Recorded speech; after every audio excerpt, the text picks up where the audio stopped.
നമ്മൾ യൂട്യൂബ് എടുത്ത് നോക്കിക്കഴിഞ്ഞാൽ 1000 കംപ്ലയിൻസിൻ്റെ വീഡിയോസ് നമുക്ക് കാണാൻ കഴിയും ഹെൽത്ത് ഇൻഷുറൻസിനെ കുറിച്ച്.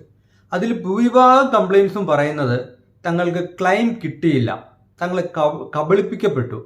അതായത് അസുഖങ്ങൾ വന്നു കഴിഞ്ഞാൽ ട്രീറ്റ്മെൻറ്റ് തരാം, അല്ലെ ട്രീറ്റ്മെൻറ്റ് കിട്ടും എന്ന് പറഞ്ഞ് പ്രീമിയം അടച്ച് ലാസ്റ്റ് അസുഖം വരുന്ന സമയത്ത് കമ്പനികളിൽ നിന്ന് പൈസ കിട്ടാത്ത അവസ്ഥകൾ പറയുന്ന ഒത്തിരിയും വീഡിയോസ് നമ്മൾ കാണാറുണ്ട്.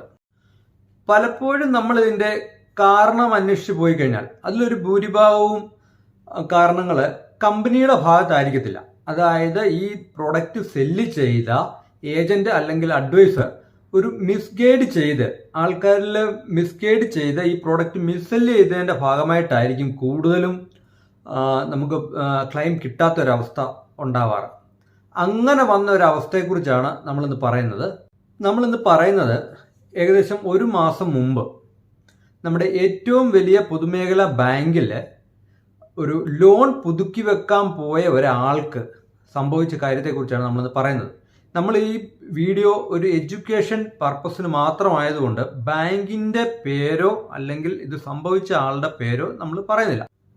ഏതാണ്ട് ഒരു 55 വയസ്സ് പ്രായം തോന്നിക്കുന്ന ഒരമ്മ ഈ പറഞ്ഞ പൊതുമേഖലാ ബാങ്കിൻ്റെ ഓഫീസിൽ ഒരു ബ്രാഞ്ചിൽ കഴിഞ്ഞ മാസം ഏതാണ്ട് ഒരു 10-ാം തീയതി ആയപ്പം രാവിലെ ചെല്ലുകയാണ്. ശരിക്കും ബാങ്കിൽ ചെല്ലാനുള്ളൊരു കാരണം എന്ന് പറയുന്നത് ഒരു 4% പലിശയിൽ ഒരു ലോൺ അവിടെ വെച്ചിട്ടുണ്ടായിരുന്നു ഒരു വർഷമായിട്ട്. അതായത് കാർഷിക ലോൺ വെച്ചിട്ടുണ്ടായിരുന്നു. അത് പുതുക്കാൻ വേണ്ടിയാണ് അന്നേ ദിവസം അവിടെ ചെല്ലുന്നത്. അവിടെ എത്തി, ലോണിൻ്റെ സെക്ഷനിലെത്തി, രസീത് കൊടുത്തു, ബാങ്കിൻ്റെ ഉദ്യോഗസ്ഥരുമായിട്ട് സംസാരിച്ചു, ലോണ് പുതുക്കി വെച്ചപ്പോൾ തന്നെ അവർ ഒരു കാര്യം കൂടെ പറഞ്ഞു. ഇപ്പോൾ പുതിയതായിട്ട് ഗവൺമെൻറ്റിൻ്റെ ശ്രദ്ധിക്കേണ്ട കാര്യം ഇതിനകത്ത് അവർ വലിച്ചഴിച്ച ഒരു പേരെന്ന് പറയുന്നത് ഗവൺമെൻറ്റിൻ്റെ പ്രത്യേക സർക്കുലർ പ്രകാരം ഒരു ഇൻഷുറൻസ് കൂടി ഇതിൻ്റെ കൂടെ എടുക്കണമെന്നാണ് പറയുന്നത്. ഓക്കെ, നമ്മൾ സാധാരണഗതിയിൽ ഗോൾഡ് ലോണൊക്കെ വെക്കുന്ന സമയങ്ങളിൽ ഇങ്ങനെ ഇൻഷുറൻസ് വരാറുണ്ട്. അതായത് ആരാണോ ലോൺ വെക്കുന്ന ആൾക്ക് എഗനസ്റ്റ് ആയിട്ട് ഒരു ഇൻഷുറൻസ്, ഈവൻ ഒരു 100-250 രൂപയ്ക്കായിരിക്കും ആ ഇൻഷുറൻസ് സാധാരണ എടുക്കാറ്. അതായത് ഡെത്ത് ഇൻഷുറൻസ് ആണ് അത് കൂടുതലും. ആ ലോൺ വെച്ച ഇല്ലാത്ത ഒരവസ്ഥ ഉണ്ടായാൽ ഇൻഷുറൻസ് കമ്പനി ഈ ലോൺ പേ ചെയ്യും. അപ്പോൾ ബാങ്കിന് ഒരു രീതിയിലുള്ള ബാധ്യത ഉണ്ടായിരിക്കത്തില്ല. അതാണ് ഈ ഇൻഷുറൻസ് സാധാരണ കൊടുക്കുന്നത്. അപ്പോൾ അതാണെന്ന് വിചാരിച്ച് ആ ഇൻഷുറൻസ് പേപ്പറിൽ അങ്ങനെ പറഞ്ഞ് അതാണെന്ന് വിചാരിച്ച് നല്ലൊരു കമ്പൽസറി ആയിട്ട് ചെയ്യണം, അങ്ങനെ ഒരു ഗവൺമെൻറ് ഗൈഡ് ലൈൻ ഉണ്ട്, അത് RBIയുടെ ഗൈഡ് ലൈൻ ഉണ്ട് എന്ന് പറഞ്ഞ് ഒരു ഫോമിൽ സൈൻ ചെയ്ത് വാങ്ങിക്കുകയാണ്. തിരിച്ച് വീട്ടിലെത്തിയ സമയത്താണ് ഒരു മെസ്സേജ് ശ്രദ്ധിക്കുന്നത്. ആ മെസ്സേജ് എടുത്ത് നോക്കുമ്പം എന്താണ് മെസ്സേജ് എടുത്ത് നോക്കുമ്പം ആ ഫോണിൽ മെസ്സേജ് വന്നിരിക്കുന്നത് ബാങ്കിൽ നിന്നാണ്.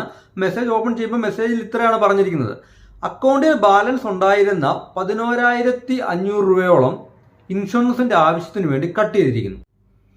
ഉടനെ തന്നെ ബാങ്കിൽ വിളിച്ചു ചോദിക്കുമ്പോൾ ബാങ്ക് പറയുന്നത് ഇത് ഇൻഷുറൻസിൻ്റെ ആവശ്യത്തിനായിട്ട് കട്ട് ചെയ്തതാണ്, നിങ്ങൾ എടുത്തിരിക്കുന്നത് ഹെൽത്ത് ഇൻഷുറൻസ് ആണ്.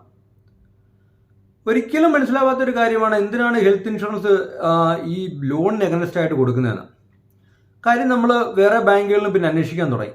അന്വേഷിച്ചപ്പോൾ വേറൊരു ബാങ്കിലും ഇങ്ങനൊരു സർക്കുലേഷനേ ഇല്ല. ഈ സെയിം ബാങ്കിൻ്റെ വേറെ ബ്രാഞ്ചുകളിൽ പോലും ഇങ്ങനൊരു സർക്കുലേഷൻ വന്നിട്ടില്ല.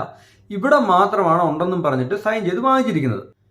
ആ വ്യക്തിക്ക് ECHSൻ്റെ കവറേജ് ഉള്ള ഒരു വ്യക്തിയാണ്. ഒരു കാരണവശാലും പ്രൈവറ്റായിട്ട് ഒരു ഹെൽത്ത് ഇൻഷുറൻസിൻ്റെ ആവശ്യമില്ല. ഒന്നാമത്തെ കാര്യം അത്. രണ്ടാമത്തെ കാര്യം, എക്സിസ്റ്റിംഗ് ആയിട്ടൊരു അസുഖത്തിന് ട്രീറ്റ്മെൻറ്റ് കഴിഞ്ഞിരിക്കുന്ന ഒരാളാണ്. അവർക്ക് ഒരു കാരണവശാലും നോർമലായിട്ടൊരു ഹെൽത്ത് ഇൻഷുറൻസ് കൊടുക്കാൻ പാടില്ല. അതാണ് രണ്ടാമത്തെ. മൂന്നാമത്തെ കാര്യം എന്ന് പറഞ്ഞാൽ ബാങ്ക് അവരെ തെറ്റിദ്ധരിപ്പിച്ചിരിക്കുന്നത് എല്ലാ വർഷവും, അതായത് ഈ പോളിസി റിന്യൂവൽ ചെയ്യേണ്ട ആവശ്യമില്ല, അടുത്ത വർഷം നിങ്ങൾക്ക് ലോൺ ഇല്ലെങ്കിൽ നിങ്ങൾ ഈ പോളിസി ചെയ്യണ്ട, ലോൺ ഉണ്ടെങ്കിൽ മാത്രം ചെയ്താൽ മതി. അതായത് ഈ പോളിസി 1-2 വർഷക്കാലത്തേക്ക് ഒരിക്കലും ഒരു ഹെൽത്ത് ഇൻഷുറൻസ് എന്ന് പറയുന്നത് നമ്മൾ കുറച്ച് കാലത്തേക്ക് ചെയ്തിട്ട് യാതൊരു പ്രയോജനമില്ലാത്ത കാര്യമാണ്. അത് ചെയ്യുകയാണെന്നുണ്ടെങ്കിൽ ലൈഫ് ലോങ് ചെയ്യണം. അതായത് 1-2 വർഷം ചെയ്തിട്ട് അടുത്ത വർഷം വേണ്ട, അത് കഴിഞ്ഞിട്ട് എനിക്ക് തോന്നുമ്പോൾ എടുക്കാം, പിന്നെ ലോൺ വരുമ്പോൾ എടുക്കാം, അങ്ങനൊന്നും എടുത്തതുകൊണ്ട് യാതൊരു പ്രയോജനമില്ലാത്ത ഒരു കാര്യമാണ് ഹെൽത്ത് ഇൻഷുറൻസ്. നമ്മൾ ഹെൽത്ത് ഇൻഷുറൻസ് ചെയ്യുകയാണെങ്കിൽ നല്ല പ്രൊഡക്റ്റ് ലൈഫ് ലോങ് ചെയ്യാം എന്നുള്ളൊരു ഉറപ്പുണ്ടെങ്കിൽ മാത്രം ചെയ്തിട്ടേ കാര്യമുള്ളൂ. ശരിക്കും ഇതിൽ നിന്ന് പ്രാഥമികമായ കാര്യങ്ങൾ അന്വേഷിച്ചപ്പോൾ മനസ്സിലായത് ബാങ്കിന്റെ ഇൻഷുറൻസ് ഏജന്റ് തന്റെ സ്വാർത്ഥ താല്പര്യങ്ങൾക്ക് വേണ്ടി ഒന്നുകിൽ തന്റെ ടാർഗറ്റ് അച്ചീവ് ചെയ്യാൻ, അല്ലെങ്കിൽ തന്റെ കോൺട്രസ്റ്റുകൾ എന്തെങ്കിലും അച്ചീവ് ചെയ്യാൻ, അല്ലെങ്കിൽ ഇൻസെന്റീവ് അച്ചീവ് ചെയ്യാൻ, അങ്ങനെ എന്തോ ഒരു സ്വാർത്ഥ താല്പര്യത്തിന് വേണ്ടി മിസ്ഗൈഡ് ചെയ്ത് മിസ്സെല് ചെയ്ത ഒരു കാര്യമാണ് ഈ ഇൻഷുറൻസ് എന്ന് അവസാനം നമുക്ക് മനസ്സിലായി. അവസാനം വീണ്ടും ബാങ്കിൽ പോയി ഏജന്റിനെ കണ്ടു. ഏജന്റിനോട് നമ്മൾ പറഞ്ഞു, നമ്മളെ ശരിയായ രീതിയിൽ നമ്മളെ പറഞ്ഞ് മനസ്സിലാക്കിയിട്ടല്ല, മിസ്ഗൈഡ് ചെയ്തിട്ടാണ് ഈ പ്രോഡക്റ്റ് എടുപ്പിച്ചത്. ഈ ഹെൽത്ത് ഇൻഷുറൻസ് ആയിരുന്നു എന്നുണ്ടെങ്കിൽ ഒരു കാരണവശാലും എടുക്കത്തില്ല, ഇതിന്റെ ആവശ്യമില്ല. കാരണം ഓൾറെഡി ECHSന്റെ കവറേജ് ഉള്ള ഒരാളാണ്. അപ്പോൾ ആ സമയത്ത് അവർ പറയുന്നത്, ഇനി ഈ പൈസ തിരിച്ചു തരാൻ ഒരു നിവൃത്തിയില്ല. നിങ്ങൾ അടച്ച പൈസ ഇൻഷുറൻസിൽ പോയി, ഇനി നിങ്ങൾക്ക് ഈ പൈസ തിരിച്ചു തരാൻ ഒരു നിവൃത്തിയില്ല. അടച്ച പൈസ പോയി എന്നുള്ള രീതിയിൽ തന്നെയാണ് ബാങ്കിന്റെ ഏജന്റ് നമ്മളോട് സംസാരിക്കുന്നത്. പിന്നെ നമ്മൾ സാധ്യമായ രീതിയിലെല്ലാം അന്വേഷിച്ചു. അപ്പോഴാണ് നമുക്ക് മനസ്സിലാവുന്നത്, ഹെൽത്ത് ഇൻഷുറൻസ് എടുത്തത് നമ്മളുടെ ശരിയായ അറിവോട് കൂടി അല്ല എന്നുണ്ടെങ്കിൽ നമുക്കൊരു ഫ്രീ ലുക്കപ്പ് പീരീഡ് എന്ന് പറയുന്ന ഒരു ടൈമുണ്ട്. അതായത് ഇൻഷുറൻസ് എടുത്തൊരു 15 ദിവസത്തേക്ക് ന്യായമായ കാരണങ്ങൾ ഉണ്ടെങ്കിൽ തീർച്ചയായിട്ടും നമുക്കത് ക്യാൻസൽ ചെയ്ത് കിട്ടും, ആ പൈസയും തിരിച്ചു കിട്ടും.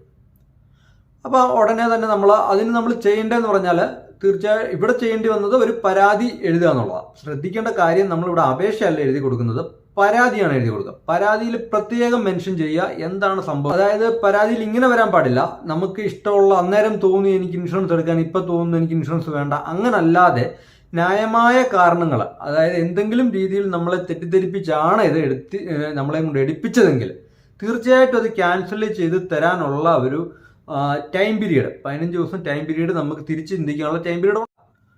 നടന്ന സംഭവങ്ങളെല്ലാം തന്നെ വിവരിച്ച് ഒരു കംപ്ലൈന്റ് എഴുതി ബാങ്ക് മാനേജർക്ക് കൊടുത്ത്, ബാങ്ക് അത് പരാതി സീൽ വെച്ച് നമുക്ക് തിരിച്ചു തരുകയും ചെയ്തു. അതിന്റെ ഒരു കോപ്പിയാണ് നമ്മൾ കാണിക്കുന്നത്. പക്ഷെ ഇതിൽ നമ്മൾ ബാങ്കിന്റെ പേരോ അല്ലെങ്കിൽ ഇതിൽ പോയ ആൾക്കാരുടെ പേരോ ഒന്നും അതെല്ലാം നമ്മൾ ഹൈഡ് ചെയ്തിട്ടുണ്ട്. കാരണം ഇത് ഒരു കാരണവശാലും ബാങ്കിനെ കുറ്റപ്പെടുത്താനോ ഏജന്റിനെ കുറ്റപ്പെടുത്താനോ അല്ലെങ്കിൽ പോളിസി വാങ്ങിച്ച ആളെ കുറ്റപ്പെടുത്താനോ ആരെയും കുറ്റപ്പെടുത്താൻ വേണ്ടി അല്ല ഈ വീഡിയോ ഉപയോഗിക്കുന്നത്. അതായിരുന്നില്ല ചാനലിന്റെ ഉദ്ദേശവും.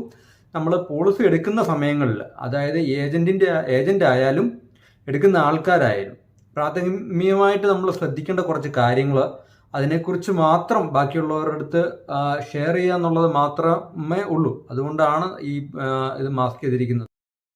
ബാങ്ക് മാനേജർക്ക് പരാതി കൊടുത്ത് 3-4 ദിവസത്തിനുള്ളിൽ ഇൻഷുറൻസ് ക്യാൻസൽ ചെയ്ത് പ്രീമിയം എമൗണ്ട് അക്കൗണ്ടിൽ തിരികെ ഇടുകയും ചെയ്തു.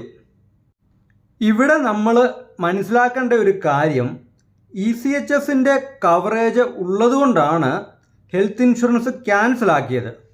എന്നാൽ ഹെൽത്ത് ഇൻഷുറൻസ് ഇല്ലാത്ത ഒരാൾ, ECHSന്റെ ഹെൽത്ത് ഇൻഷുറൻസ് ഇല്ലാത്ത ഒരാൾ ആയിരുന്നു എങ്കിൽ ക്യാൻസൽ ആക്കില്ല.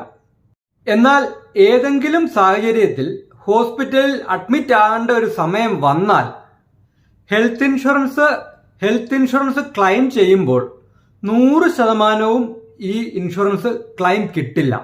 കാരണം ഇൻഷുറൻസ് എടുക്കുന്ന സമയത്ത് നിലവിലുള്ള അസുഖങ്ങളെക്കുറിച്ച്, നിലവിലെടുത്തിരുന്ന ട്രീറ്റ്മെന്റുകളെക്കുറിച്ച് രേഖാപൂർവം കമ്പനിയെ അറിയിച്ചില്ലാത്തത് കൊണ്ട് മനഃപൂർവം രോഗവിവരങ്ങൾ, ചികിത്സാ വിവരങ്ങൾ മറച്ചുവെച്ച് ഇൻഷുറൻസ് എടുത്തതായിട്ട് കമ്പനി മനസ്സിലാക്കുകയും ഇൻഷുറൻസ് ടെർമിനേറ്റ് ചെയ്യുന്നതിന് കാരണമാവുകയും ചെയ്യും. ട്രീറ്റ്മെന്റിന്റെ ഭാഗമായിട്ട് അഡ്മിറ്റ് ചെയ്യുന്ന സമയത്ത് നമ്മുടെ രോഗവിവരങ്ങൾ ഡോക്ടറിനോട് നമ്മൾക്ക് പറയേണ്ട സാഹചര്യം ഉണ്ടാവുകയും ആ കാര്യങ്ങൾ ഡോക്ടർ കേസ് ഫയലിൽ എഴുതി ചേർക്കുകയും ആ കേസ് ഫയലിന്റെ കോപ്പി ഇൻഷുറൻസ് കമ്പനിക്ക് പോവുകയും ഹെൽത്ത് ഇൻഷുറൻസ് കമ്പനി നമ്മൾ പോളിസി എടുക്കുന്ന സമയത്ത് കൊടുത്തിരുന്ന ഡോക്യുമെന്റുമായിട്ട് മാച്ച് ചെയ്യുമ്പോൾ അവിടെ ഒരു മിസ്മാച്ചിങ് മനസ്സിലാവുകയും ഇൻഷുറൻസ് കിട്ടാതിരിക്കുന്നതിന് കാരണമാവുകയും ചെയ്യും. എന്നാൽ ഈ കേസിൽ കസ്റ്റമർ മനഃപൂർവ്വം ഒരു ഡേറ്റയും ഒരു ഇൻഫർമേഷനും മറച്ചു വെച്ചതല്ല.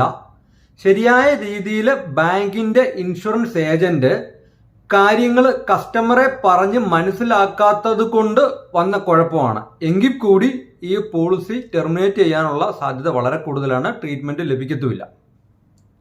ഇങ്ങനെ മിസ്ഗൈഡ് ചെയ്ത് നൂറുകണക്കിന് ഇൻഷുറൻസുകൾ ചിലപ്പോൾ ഈ പൊതുമേഖലാ ബാങ്കിൽ നിന്ന് കൊടുത്തിട്ടുണ്ടാവാം. ഇതിൽ പരിതാപകരമായൊരു കാര്യം എന്ന് പറയുന്നത് ഇന്ത്യയിലെ ഏറ്റവും മുൻപന്തിയിൽ നിൽക്കുന്ന ഒരു പൊതുമേഖലാ ബാങ്കിൽ നിന്നാണ് ഇങ്ങനൊരു അനുഭവം ഉണ്ടായി എന്നുള്ളതാണ്. ഇങ്ങനത്തെ പ്രശ്നങ്ങൾ ഒഴിവാക്കാൻ വേണ്ടി കമ്പനികൾ ഇപ്പോൾ ടെലി വെരിഫിക്കേഷൻ കോളുകൾ ഇംപ്ലിമെന്റ് ചെയ്യുന്നുണ്ട്. കാരണം ഏജന്റ് കൊടുത്ത ഡോക്യുമെന്റ് ശരിയാണോ എന്ന് കസ്റ്റമറെ തന്നെ ഒന്നുകൂടി വിളിച്ച് ഉറപ്പുവരുത്തുന്ന രീതികൾ ഇംപ്ലിമെന്റ് ചെയ്തു വരികയാണ്.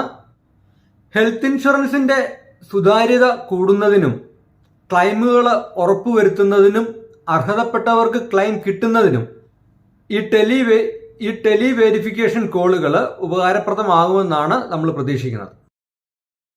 അപ്പൊ ശരിക്കും നമ്മൾ ഇത് പറഞ്ഞു വന്നത് ഇൻഷുറൻസുകൾ എടുക്കുന്നതിന് മുമ്പ്, പ്രത്യേകിച്ച് ഹെൽത്ത് ഇൻഷുറൻസ്, കാരണം ഏറ്റവും നമുക്ക് ആവശ്യമുള്ള ഒരു സമയത്ത്, ഹോസ്പിറ്റലൈസ്ഡ് ആവുന്ന സമയത്ത് നമുക്ക് പ്രയോജനകരമാകേണ്ട ഒരു കാര്യമാണ് ഹെൽത്ത് ഇൻഷുറൻസ് എന്ന് പറയുന്നത്. അപ്പോൾ പ്രത്യേകിച്ച് അത് എടുക്കുന്ന സമയത്ത് നമ്മൾ പൂർണ്ണമായും ആ പ്രോഡക്റ്റിനെ കുറിച്ച് മനസ്സിലാക്കിയതിന് ശേഷം മാത്രം എടുക്കുക. എത്ര ടൈം എടുത്താലും എത്ര സംശയം ഉണ്ടെങ്കിലും അത് ചോദിച്ച് ക്ലിയർ ചെയ്തതിന് ശേഷം മാത്രം ഇൻഷുറൻസുകൾ എടുക്കുക.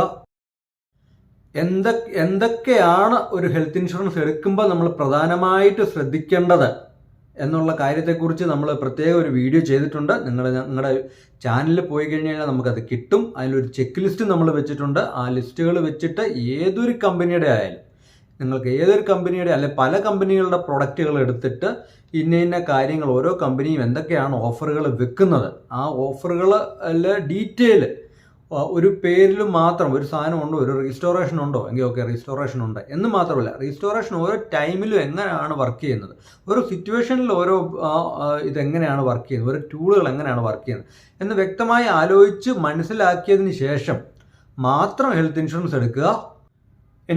എനിക്ക് പറയാനുള്ളത് ഹെൽത്ത് ഇൻഷുറൻസ് എടുക്കുന്നവരോട് മാത്രമല്ല, ഹെൽത്ത് ഇൻഷുറൻസ് കൊടുക്കുന്നവരോടും പറയാനുള്ളത്, സ്വാർത്ഥ താല്പര്യത്തിന് വേണ്ടി ബാക്കിയുള്ളവരെ കരുവാക്കി ഇതേപോലുള്ള ഡീറ്റെയിലുകൾ മറച്ചു വെച്ച്, അതായത് പ്രത്യേകിച്ച് എക്സിസ്റ്റിംഗ് ആയിട്ട് അസുഖമുള്ളവർക്കൊക്കെ എന്ന് പറഞ്ഞു കഴിഞ്ഞാൽ ഒരു കാരണവശാലും പോളിസി കൊടുക്കാൻ പാടില്ല. അല്ലെങ്കിൽ കൊടുക്കുകയാണെങ്കിൽ തന്നെ ആ അസുഖത്തിന് സ്പെഷ്യലൈസ്ഡ് ചെയ്ത് പോളിസികൾ ഉണ്ടായിരിക്കാം. കാർഡിയാക് കെയറോ ക്യാൻസർ കെയറോ അങ്ങനെയൊക്കെയുള്ള പോളിസികൾ ഉണ്ടായിരിക്കാം. അത് ഡോക്യുമെന്റ്സ് എല്ലാം വാങ്ങിച്ച് സബ്മിറ്റ് ചെയ്ത് ഇൻഷുറൻസ് കമ്പനി അപ്രൂവൽ ചെയ്യുന്നുണ്ടെങ്കിൽ മാത്രമായിരിക്കും അവർക്ക് ആ പോളിസി കിട്ടുക. അല്ലാത്ത പക്ഷേ ഹൈഡ് ചെയ്തോ നിങ്ങളുടെ ടാർഗറ്റ് അച്ചീവ് ചെയ്യാൻ വേണ്ടി മാത്രമായിട്ട് പോളിസികൾ വിൽക്കുന്നത്. ഇൻഷുറൻസ് എന്ന ഒരു ഫീൽഡിനും നിങ്ങൾ വർക്ക് ചെയ്യുന്ന അല്ലെ ഇൻഷുറൻസ് കമ്പനികൾക്കും നല്ല രീതിയിൽ വർക്ക് ചെയ്യുന്ന ഏജന്റുകൾക്കും അഡ്വൈസേഴ്സിനും എല്ലാം തന്നെ നിങ്ങൾ അറിയാതെ ബുദ്ധിമുട്ടുകൾ ഉണ്ടാക്കുകയാണ്. കാരണം ഇതേപോലെ ഇൻഷുറൻസ് വിറ്റ് ഇൻഷുറൻസിന്റെ കവറേജ് കിട്ടാത്ത അവസ്ഥകൾ വന്നു കഴിയുമ്പോൾ തീർച്ചയായിട്ടും പിന്നെ അവർ ഒരിക്കലും ഇൻഷുറൻസ് എന്ന് പറയുന്നത് തന്നെ അവർ വെറുക്കുന്ന ഒരു അവസ്ഥയിലോട്ട് മാറും. ഒരിക്കലും അങ്ങനെ ഒരു അവസ്ഥ ഉണ്ടാവാൻ പാടില്ല. എല്ലാവരും ഹെൽത്ത് ഇൻഷുറൻസിന്റെ ഭാഗമാവേണ്ട കാലമാണ്. മെഡിക്കൽ കോസ്റ്റുകൾ അത്രത്തോളം ഹൈക്കായിരിക്കുന്ന ട്രീറ്റ്മെന്റ് കോസ്റ്റുകൾ മാത്രമല്ല, ട്രീറ്റ്മെന്റ് മെത്തേഡുകളും അതേപോലെ രോഗങ്ങളും കണ്ടമാനം എന്താ പറയുക ഫോർവേഡ് ആയിരിക്കുന്ന ഒരവസ്ഥയാണ്. ഇപ്പോൾ കേട്ടിട്ടില്ലാത്ത രീതിയിലുള്ള അസുഖങ്ങൾ അതിന് അതേപോലുള്ള ട്രീറ്റ്മെന്റ് മെത്തേഡുകൾ ഒക്കെ തന്നെ നമുക്ക് വേണ്ടി വരുമ്പം നമ്മളൊരു വലിയൊരു കാലയളവിൽ നമ്മൾ ഉണ്ടാക്കി വെച്ചിരിക്കുന്ന നമ്മുടെ വെൽത്ത് പൂർണ്ണമായിട്ടും കൊണ്ടുപോകാൻ കേപ്പബിളായിട്ടായിരിക്കും ഈ അസുഖങ്ങൾ വരുന്നത്. അപ്പോൾ അതിനൊരു പ്രീമിയം മാറ്റി വെക്കുന്നത് ഒരിക്കലും ഒരു നഷ്ടമല്ല. ഇത്രയും കാലത്തിനിടയ്ക്ക് മനസ്സിലായത് പലപ്പോഴും ഇൻഷുറൻസുകൾ കൈവെക്കുന്നത് ശരിയായ പ്രൊഡക്റ്റ് നോളജ് ഇല്ലാതെ തന്നെയാണ്. തൻ്റെ കയ്യിലിരിക്കുന്ന ഇൻഷുറൻസിൻ്റെ പേരോ ഇൻഷുറൻസ് എങ്ങനെയാണ് ക്ലെയിം ചെയ്യേണ്ടതെന്നോ അല്ലെങ്കിൽ ഇൻഷുറൻസ് എന്തൊക്കെ ഫെസിലിറ്റി ഏതൊക്കെ സമയത്ത് എങ്ങനെയാണ് അത് തരുന്നതെന്നോ അങ്ങനെയുള്ള കാര്യങ്ങളെക്കുറിച്ച് ഒന്നും തന്നെ അറിയാതെയാണ്. ഒരു ഇൻഷുറൻസ് വേണം, അത് എടുക്കണം. പലരും വിളിച്ചിട്ട് പോലും അങ്ങനെയാണ് പറയുന്നത്, എനിക്കൊരു ഇൻഷുറൻസ് വേണം. അവർക്ക് എന്തൊക്കെ വേണം എന്നുള്ളതല്ല, അല്ല ഇങ്ങനെയൊക്കെയാണ് കാര്യങ്ങളെന്ന് പറയുമ്പോഴായിരിക്കും ചിലപ്പോൾ കാര്യങ്ങൾ അവർ മനസ്സിലാക്കുക. അങ്ങനെ എല്ലാ പ്രൊഡക്റ്റുകളും ഒരേ രീതിയിലല്ല. പല പ്രൊഡക്റ്റുകളും പ്രീമിയത്തിൻ്റെ ബേസിലും ഏജിൻ്റെ ബേസിലും ഒക്കെ വ്യത്യാസമുണ്ട്. അപ്പോൾ സൂട്ടബിൾ ആയിട്ടുള്ള പ്രൊഡക്റ്റ് സെലക്ട് ചെയ്യുക എന്നുള്ളത് നമ്മുടെ തന്നെ ഉത്തരവാദിത്തമാണ്. അത് മറ്റൊരാളെ ഏൽപ്പിക്കാതിരിക്കുന്നതായിരിക്കും ഏറ്റവും നല്ലത്. അതേപോലെ health insurance life long renewal ചെയ്തെങ്കിൽ മാത്രമേ നമുക്ക് അതിൻ്റെ ബെനിഫിറ്റ് കിട്ടത്തുള്ളൂ. കുറച്ച് കാലയളവ് മാത്രം ഉപയോഗിച്ച് പിന്നെ അത് ഡിസ്കണ്ടിന്യൂ ചെയ്ത് കഴിഞ്ഞ് കഴിഞ്ഞാൽ അത്രയും കാലത്തെ വെയിറ്റിംഗ് പീരീഡും നോൺ ക്ലെയിം ബോണസും അങ്ങനെ പല കാര്യങ്ങളും നഷ്ടപ്പെട്ടു പോകും. അപ്പം എടുക്കാൻ പറ്റുന്നതും അത് കണ്ടിന്യൂ ചെയ്യാൻ പറ്റുന്നതുമായ പ്രീമിയത്തിലുള്ള പോളിസികൾ എടുക്കുക. പ്രീമിയത്തിൽ വരുന്ന വ്യത്യാസം, സാധാരണഗതിയിൽ ഏതൊക്കെ ഏജുകൾ മാറുമ്പോഴൊക്കെയാണ് ഈ പ്രീമിയത്തിൽ ഹൈക്ക് ഉണ്ടാകുന്നത്, അങ്ങനെയുള്ള കാര്യങ്ങളും മനസ്സിലാക്കുക. ഒരേ പ്രീമിയം ആയിരിക്കാൻ സാധ്യത കുറവാണ് എപ്പോഴും.